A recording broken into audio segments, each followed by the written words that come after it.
What's going on, guys? My name is Jara, and today I wanted to jump on and share a little bit about my fitness journey and what I've gone through to make me the coach I am today.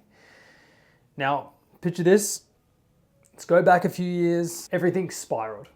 I just had my firstborn, and everything went from being about myself to everything being about my daughter.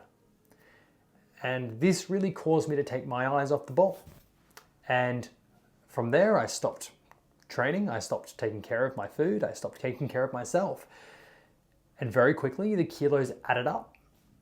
And before I knew it, I had put on a tremendous amount of weight. And one day I gathered enough confidence and strength to stand on the scales, and I wanted to see how much damage I'd caused, and the number I saw was devastating.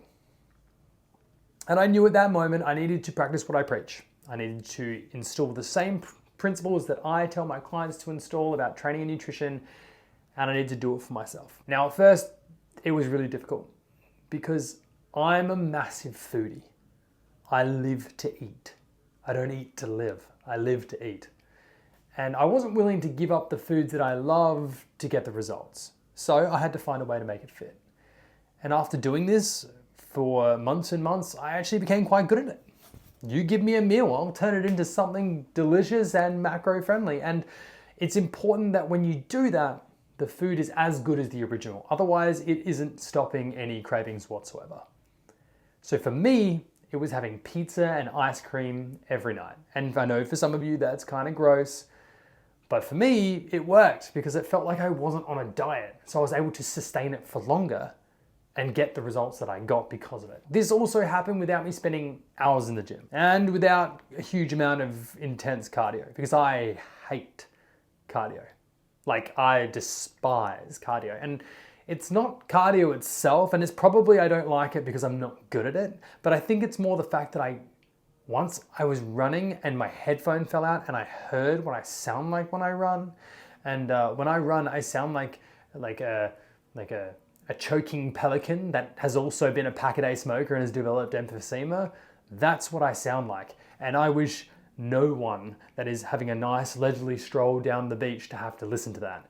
So that's one of the reasons I hate cardio. I just don't enjoy it. I go red, I go blotchy, I smell funny. It's just not ideal for me. So for me, all I did was I trained 4 times a week with weight training, and I aimed to hit 10,000 steps a day, maintaining a reasonable caloric deficit. And this is that simple. Now in 12 months, I managed to drop about 50 kilos, which is monstrous. And it's just because I found a plan that was sustainable. Nowadays, I'm lucky enough I feel like I'm in the best shape of my life. I feel good. And because of this, I've really managed to work my way into having what I think is the best job in the world, which I get to work with other people. And I get to help them build the body of their dreams while also allowing them to win their confidence. I know what it's like to be self-conscious. I know what it's like to have feelings of body dysmorphia. I know what it's like to feel like you're on a diet and not getting anywhere. I managed to break through those barriers, and I love the fact that nowadays I can help others do the same thing. Because at the end of the day, if I can do it, anyone can. Now, one of the major things that I learned is that at times, life can throw some serious curveballs. And that can cause things to change and priorities to shift. And that is totally fine. And it shouldn't be something that you punish yourself over, because weight gain can happen out of nowhere. All you need to do is just start implementing. Feel okay to ask for help. Take 1 week at a time, employ sustainable tactics, and weight will drop. I promise you. So whether you are just starting your fitness journey or well into it, remember that it's okay to stumble. It's okay to laugh at yourself sometimes.